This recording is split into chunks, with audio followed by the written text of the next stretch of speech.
Hi everyone, another day, another video. Welcome to yet another episode of ARA, Anxiety Recovery with Albright. If you're new here, my name is Madeline Albright and I use my own recovery from severe anxiety, severe sensitization, chronic depression to help others who are still struggling. So if you're still struggling, you're in the right place. Make sure to hit that subscription button, make sure to hit that notification bell. Anytime I'm live, anytime I post a new video, you'll be able to get notified. And also if you subscribe, other people get value. The same value that you're getting, it is pushed to other people. YouTube pushes these videos to other people who may need these videos, and also it helps the channel grow. So hit that subscription button. Otherwise, let's get it started. In this particular video, I want to talk about one of the most scariest physical symptoms of anxiety. It was very debilitating for me. It was very uncomfortable, and it is one of those symptoms that made me feel like, you know what, I'm gonna pass out. You know, I'm not taking in enough air, or I'm gonna die. Because if I was experiencing difficulty in breathing, if I couldn't breathe well, like at sometimes I used to feel like, you know, I have to control my breath, I have to watch every of my breath, or else I'm gonna die. So I want to talk about shortness of breath, difficulty in breathing, hyperventilation. They all mean the same thing. So if you're struggling with any of that, stay tuned up to the end of this video. So I struggle with difficulty in breathing in most part of my anxiety journey, but it is one of those symptoms that went away really fast when I knew better, when I knew what was happening, when I understood why I'm having the shortness of breath and what I'm supposed to do to be able to overcome it. It goes away real fast, because when you still don't know, you wish there was a magic pill, you wish there's something that you could just do, you wish you could just switch it off, because it is scary, it is uncomfortable, it makes you think about your breathing all the time. So I'm gonna tell you in this particular video, I'm gonna tell you why you are experiencing, you know, the shortness of breath, the difficulty in breathing, the hyperventilation, and how to be able to overcome it. Difficulty in breathing for me was one of those symptoms that used to appear even when I was not anxious. You know, with anxiety, there are some symptoms when you are relaxed, when you calm down, there are some symptoms that disappear. There are some symptoms that go away, or their level comes down. But shortness of breath, I used to have it 24/7. Whether I was anxious, whether I was not anxious, I used to focus on my breath. This is because I felt like, you know, if I don't control my breath, if I don't focus on it, then I'm gonna lose my breath and I'm gonna die.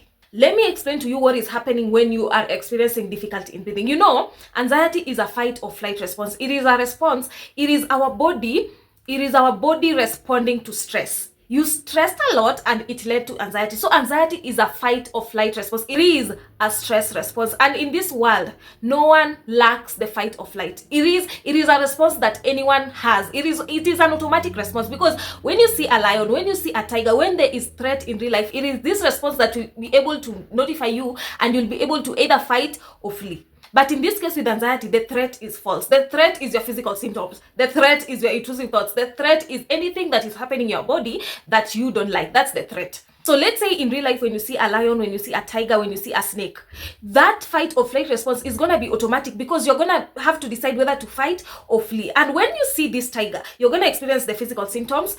Anxiety is physical symptoms, mental symptoms, and emotional symptoms. So you might have physical symptoms, for example, a racing heart. When you see a lion, you're going to have a racing heart. You're going to have racing thoughts, you know, should I fight? Should I flee? Should I do this? Should I do this? You know, you're going to have chest tightness, and the chest tightness is one of the, I believe that for me, chest tightness is one of those physical symptoms that contributed to shortness of breath, because I felt like I had an elephant foot on my chest. And when I had this feeling, because I had this feeling 24/7, because my stress was 24/7, I struggled with difficulty in breathing 24/7. So when you see a lion, you might experience chest tightness, heart palpitations, racing thoughts. You know, your muscles are tense because you are geared up to, you know, fight this threat. You might also experience change in breathing, because you're breathing like this, fast and shallow. And when you breathe fast and shallow, you might feel like you're not taking in enough oxygen, even though you're taking in enough oxygen, because you need enough oxygen for you to be able to fight this threat. You might feel that you're not taking in enough oxygen because of the fast and shallow breath. That's why I always say someone struggling from anxiety cannot run out of oxygen. They are already taking in more than enough oxygen. So when you're in the anxiety cycle, when you're sensitized, when you're in the fight or flight response that you're in, your brain is always scanning for danger. You are always looking around like, what is this? Like, because your body and mind believes that you're in danger. So you're always scanning, like, is there danger around? Is there something that, you know, is a threat around? So when there is no real threat, your physical symptoms become the threat, the intrusive thoughts, the feelings of unreality, the panic attacks. Now, because your body is seeing how you're reacting to your bodily symptoms, they become the threat, and you stress more. When you stress more, anxiety ramps up. And when anxiety ramps up, more of the sensations that you don't want, more of the difficulty in breathing, because now you are focusing on every breath. You feel like if I don't focus on my breath, I'm gonna lose air, I'm gonna die, I'm gonna, the fact that you can't take a deep breath, you feel like, something is wrong with your body, and that in turn sends a wrong signal to the brain, and therefore you're gonna experience more of the difficulty in breathing because more stress. Difficulty in breathing, shortness of breath, hyperventilation is a symptom of anxiety. Me, once I related it to the earlier explanation that I've given you, that when you see a lion, when you see a tiger, when you see a snake, when you see a real threat, your respiratory is gonna change. You're gonna experience a difference in breathing because you are breathing fast and shallowly. So with anxiety also, I was gonna experience the same difficulty in breathing, except that at that time the threat was false. The threat was my difficulty in breathing. And if my brain sensed that the difficulty in breathing was a threat to me, more stress hormones, more of the adrenaline, more of the cortisol, and therefore I was gonna experience it more. One of my most memorable moments with difficulty in breathing is, it used to appear most of the time when I was in the library. I could just be busy doing my things, but the moment I was in the library and the library was quiet, there was nothing to make me anxious, but I was struggling with my breath. It felt like I had to take note of every breath, because otherwise, if I lose that focus on my breath, then things are gonna go haywire. I'm gonna die, I'm gonna lose my breath, I'm gonna pass out. Those are the intrusive thoughts that come with, shortness of breath. What if you die? What if, you pass out? What if you faint? And someone who is struggling with anxiety will never faint. Because for you to faint, your blood pressure has to be low. And someone struggling with anxiety, their blood pressure is always spiking. So unless you have another physical condition that you don't know, and I always advocate for, when you're watching my videos, I hope I'm talking to someone who has been to a professional. Every test is done and there is nothing wrong with you. I'm only addressing people who are struggling with anxiety. Because when you assume, I get a lot of people who call me like, Albright, I'm struggling this, the way you talk, it seems like I'm struggling with anxiety. No. Most of these thinking issues, most of these mental issues, they tend to mimic each other. So once all tests have been done and there's nothing wrong with you and it is only anxiety, that's when you should be watching me. Otherwise, if you have not been diagnosed by a professional, I don't know. One thing that you need to know if you're struggling with difficulty in breathing is that breathing is automatic. Even if you are sleeping, you are always breathing. A baby is not taught how to breathe.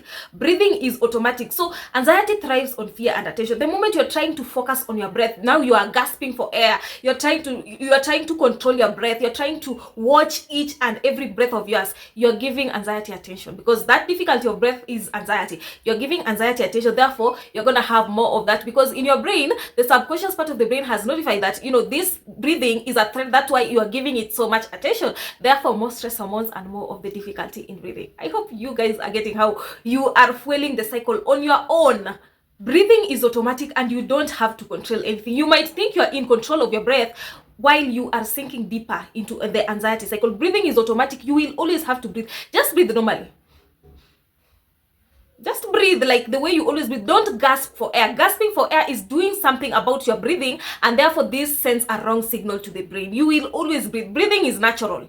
Once I didn't care about my breath and understood what was happening, I always insist on understanding what is happening, because when you understand why the shortness of breath is there, it lowers the fear and makes acceptance easier. Because I can't tell this is something that you're supposed to accept, you're supposed to allow, you should not care whether you're breathing or not, when you don't understand what is happening. So understanding is crucial. It is one of the keys to anxiety recovery. It is very crucial in this anxiety journey if you want to get your life back from anxiety. That's why I always insist, do you understand how the body and mind works? Do you understand how anxiety works? Do you understand why you are having these symptoms in the first place? Do you understand your behaviors that are fueling the anxiety cycle? Once you understand those things, then I don't see why you should stay stuck with anxiety. If I could overcome shortness of breath, because I've told you earlier that it was one of my most traumatizing symptoms, it was one of my most awful, it was the ick for me. So if I could overcome shortness of breath, you can also overcome, because I remember mine was debilitating, even to the point that even doing exercise, even walking, even climbing up an apartment was a struggle, because I believe that, when I do something vigorous, I was gonna lose my breath because of the heart palpitations. You feel like, you're gonna run out of air. So I couldn't do any vigorous exercise. Mine went to the real extreme. And I can't say that there's this something secret or something magic that I did to overcome the shortness of breath. I just understood what was happening. I understood why I was having the shortness of breath. My behaviors that were refueling the anxiety, which was making me to experience more of the shortness of breath, and how to be able to overcome the shortness of breath. Once you understand and learn what you need to do, then you apply. If you don't give your breath attention, if you just leave, because I've told you breathing is natural, it is automatic. Don't gasp for air, just breathe normally the way you would, and keep living in a way that you're not giving your breath attention, you're not reacting with panic and fear. to your breath. So if you've watched this video up to this point, make sure to like, comment, subscribe, and share. If there's anything that you want me to talk about, kindly comment down below. Otherwise, let's meet on the next video. Bye.